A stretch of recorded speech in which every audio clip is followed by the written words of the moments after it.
All right. Have you been binge watching loads of videos about decluttering your wardrobe? But the idea of taking everything out and going through it and deciding whether you like it or not seems really daunting? Well, you're in luck, because I've got a really simple system that you can employ right now that doesn't take all of your time and energy and takes all of the emotion out of the process. And you could end up with enough space that you can actually sit in your wardrobe.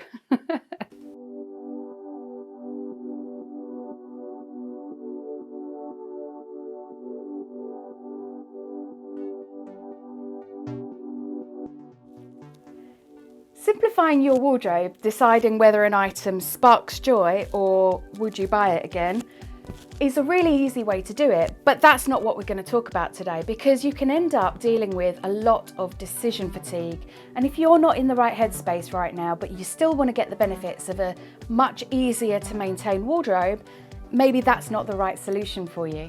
It can also lead to lots of items that you like, but no actual outfit, so you still feel like you've got nothing to wear.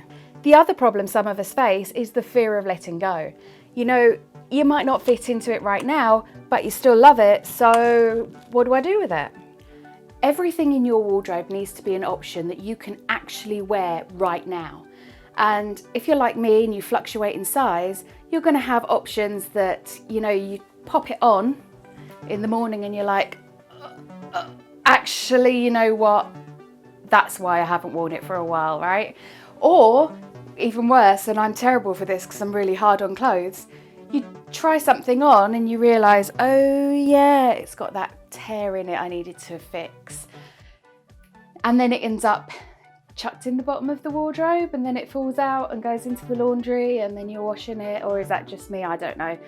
But yeah, it's not the best situation. And actually, a lot of the stuff that's in your washing is the stuff that you are wearing, and the stuff that's in your wardrobe is the stuff that you're not. And I had 3 crates of washed laundry sitting down in a pile because it was just so hard to put stuff in my wardrobe that I just couldn't face it.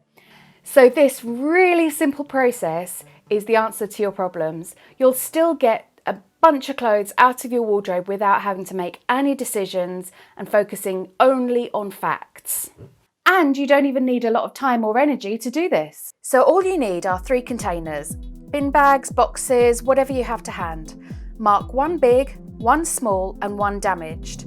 You then try everything on in the wardrobe, and if it's too big or too small or it's damaged, it goes into the right box. You're not making any emotional decisions, you're simply working with facts. It's either fitting you and functioning, or it isn't. You can do this in one go. It only took me 40 minutes to go through my wardrobe, or you can challenge yourself this week to 10 minutes a day and get it done in a sustainable way. Want to be even more passive than that? Well, just set this system up in your wardrobe so that when you accidentally put something on that's too big, small or damaged, you can shove it in there instead of putting it back and it ending up in the wash again. Is that just me? Now here's the difference and what takes the fear out of the process. We are not committing to throwing this stuff away. We're just getting it out of the way so you've got more room in your wardrobe, and it simplifies the process of getting ready right now.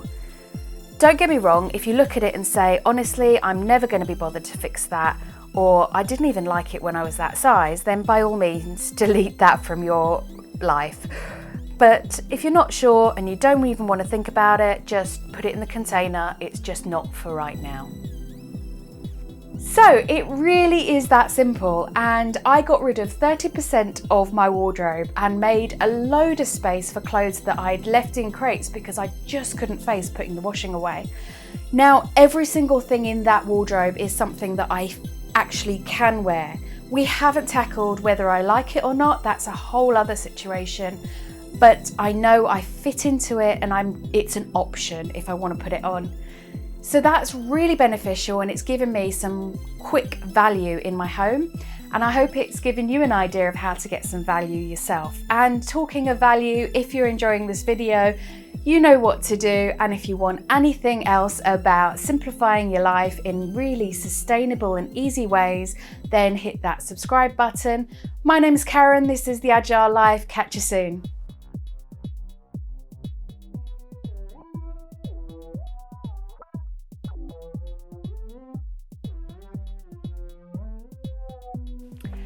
So you stayed to the end, which means you get the bonus content. Once you've set this system up, it's really easy as you come across items that are damaged or too small or too big to then drop it into the bag with everything else. And that means that this is a really easy way to maintain your wardrobe in the long term. And you might find yourself growing a little bit or shrinking a little bit. And if you do find yourself doing that, you know exactly where to go to find the stuff that's that little bit smaller. And if you happen to find yourself with a sewing kit and some time on your hands, you know exactly where your stuff is to go and get it fixed. So all in all, it's a really maintainable system that you can use forevermore if you really want to. But I would encourage you to pop a reminder in your diary for 6 months or a year's time to go in and check these bags, because by the time you get to that point, you won't have seen these things for a long time, so there'll be a reduced emotional attachment to them. And if you find actually in 6 months' time you're not connected to any of these things anymore, maybe they can find themselves a new owner and find somebody who will love them, and they're not just going to be stored in your cupboard. So I think it's a really simple solution, and I've really enjoyed explaining it and chatting to you today. I'd love it if we could chat again soon. My name's Karen, this is The Agile Life, and you've been awesome. Thank you, bye.